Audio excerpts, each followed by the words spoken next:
ते काही दिवसापासून माजी खासदार सुजय विखे पाटील हे रस्त्यावर फिरताय, राहत्यामध्ये त्यांनी मिटिंग घेतली, पुढं राहुरीमध्ये फिरताय. त्यांचं म्हणणं असं आहे की तुम्ही निष्क्रिय आहात म्हणून तो रोड होत नाही, असं आरोप आहे तुमचा. शेवट राजकारणामध्ये काही लोक काम करतात आणि एक वर्ग असा असतो तो स्टंट करणारा वर्ग असतो.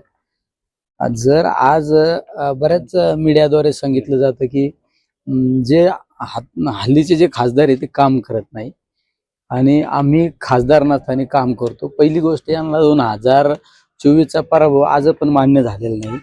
जर तुम्ही नगर मनमाड रस्त्याची जातायात तिथं व्हिजिट करायची, पाहणी करायची, पत्रकार बोलवायचे, अधिकाऱ्यांना दबाव टाकून बोलवायचं, तो रस्ता तुम्ही 6-5 वर्षे खासदार होते, 5 वर्षात तुम्हाला दगड टाकता आला का? निलेश लंकेचं स्टेटमेंट आहे एका प्रेस समोर, हा रस्ता माझ्याच काळात चालू झाला आणि माझ्याच काळात हा रस्त्याची त्या ठिकाणी पूर्णत्व जाणार आहे. ज्यावेळेस मी खासदार झालो त्यावेळेस पहिला ठेकेदार ब्लॅकलिस्ट केला. तो ठेकेदार कोणाच्या त्रासामुळे काम करत नव्हता हे आधी त्यांनी अभ्यास केला पाहिजे. नंतर आम्ही नवीन त्या ठेकेदार गडकरी साहेबांना सांगून नवीन ठेकेदार पाचारण केला. त्या ठिकाणी टेक्निकल अडचणी आल्यामुळे परत तिसरं कॉन्ट्रॅक्ट ओपन केलं आणि तिसरा ठेकेदार सुरू झाला. या ठेकेदाराला सुद्धा काम करत असताना कोण अडचणीत आणतं हे समाजाला माहिती आहे सगळ्या गोष्टी. त्यामुळे तुम्हाला 6 वर्ष 5 वर्षाचा कालखंड तुम्हाला खासदार म्हणून मिळाला. तुम्हाला त्या रस्त्याचं काम करता नाही आलं, रस्ता खांदून ठेवला, मृत्यूचा सापळा बनवला, हजारो लोक मृत्युमुखी पडले. निलेश लंके तरी खासदार म्हणून निवडून आल्यानंतर त्या कामाला सुरुवात झाली आणि त्या कामाला आज चांगल्या पद्धतीची स्पीड सुद्धा त्या ठिकाणी मिळालेलं आहे. त्यामुळे उठसूट कोणीतरी बालिश गप्पा करण्यात काही अर्थ नाही, हे सगळ्या समाजाला माहिती. ते महानगरपालिका निकालानंतर ते अचानक सक्रिय झाले, काय कारण समजेल नाही. ते कधी कधी राजकारणामध्ये लोक अचानक सक्रिय होतात, कधी कधी आपाप डाऊन होतात. शेवट आम्ही आमच्या कामाचा त्या ठिकाणी नेहमी एक अजेंडा सेट केलेला आहे. आम्ही त्या पद्धतीने कामाला महत्व देणारे माणसं आहे.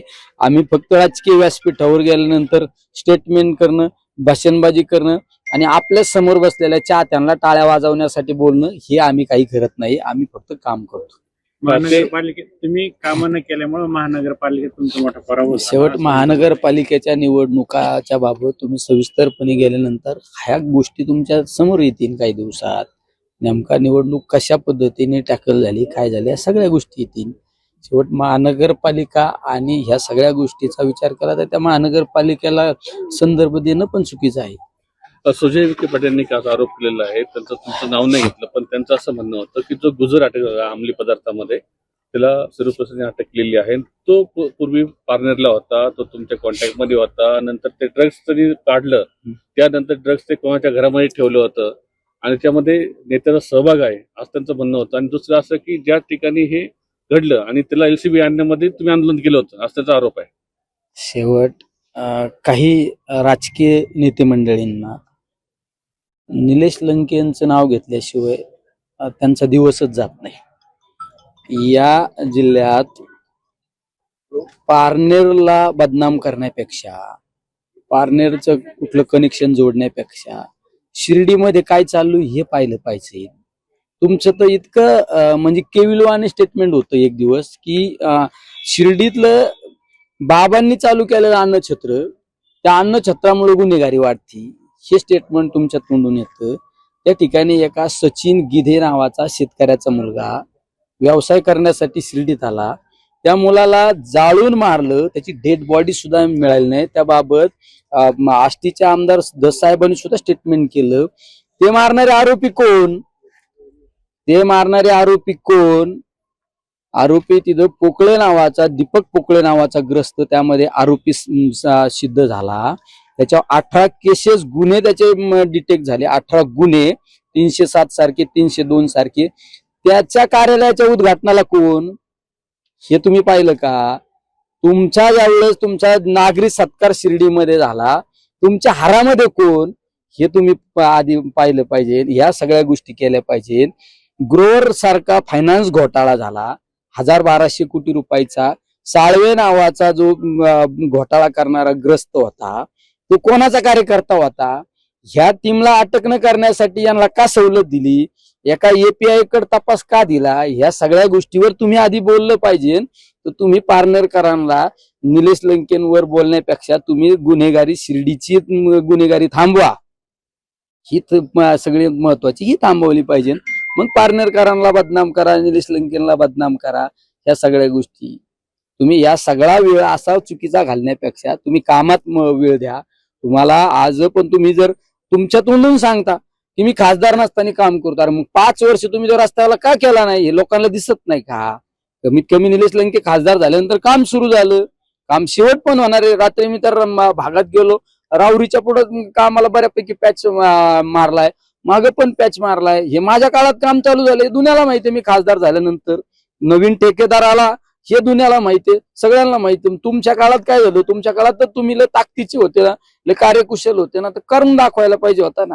त्यामुळं अशा स्टेटमेंटला काही तुम्ही महत्व देत नका जाऊ. हे उलट मला तर मी तर त्यांना धन्यवाद देतो. खरे माझे प्रचारक कोण असतील ना, तर ते माझे खरे प्रचारक. सिस्पे घोटाळ्याशी तुमचं नाव जोडलं जातं. अरे शिस्पे घोटाळ्याची मी सांगितलं ना, शिस्पे घोटाळ्याच्या बाबत एखाद्या शिस्पे घोटाळ्याची ती एक इन्फिनिटी नावाची बँक होती, त्या बँकेच्या उद्घाटनाला मला बोलवलं, आदरणीय अण्णासाहेब हजारेंना बोलवले, पोपट पवारांना बोलवलं, काय आमदारांना बोलवलं. आम्ही त्या ठिकाणी उद्घाटनाला गेलो, याचा अर्थ आमचा काही दोषी. मी उद्घाटनाला गेलो, श्रीगोंद्याचे आमदार विक्रम पाचपुते त्यांनी पण श्रीगोंद्यात उद्घाटन केलं. मग ते दोषी का, आम्ही दोषी का? का आम्ही कुठल्या एखाद्या माणसाला सांगितलं की तू त्यामध्ये पैसे टाक, त्याचे दाम दुप्पट होणार आहे का? आमच्या जवळचे बगलबच्चे आमचे कार्यकर्ते पुढे एजंट का? काही संबंध नाही. फक्त कुठल्या ना कुठल्या मार्गाने निलेश लंकेला बदनाम करण्यासाठी हा केविलवाने प्रयोग केला जातो. पण हे सगळं असफल होणार आहे, यातून माझी जाहिरात होती. शिस्पेच्या बाबत एखादा ठेवीदार पुढे आला पाहिजे होता आणि त्यांनी सांगायला पाहिजे का निलेश लंकेनमुळे आम्ही एवढे एवढे पैसे गुंतवले. असं कोणी माणूस आहे का? काही नाही. फक्त कोणाला तरी पुढे घालायचं, डिंगी लावून द्यायची, उटी घालायची आणि घे प्रेस आणि मार भूक. अरे काय कुत्ते भुकते यार, हत्ती चालताय. आता जोकासू एसटीपी या अत्याधुनिक जॅपनीज तंत्रज्ञानाने सुसज्ज, quick installation, energy efficient, noiseless blowers, low maintenance या आणि अशा वैशिष्ट्यांनी परिपूर्ण जोकासू एसटीपी तंत्रज्ञान प्रकल्प उभारणीपासून ते विक्री पश्चात समाधानकारक सेवा देणारी, भारताबरोबरच परदेशात देखील प्रकल्पांची यशस्वी उभारणी करणारी company Deccan water treatment private limited.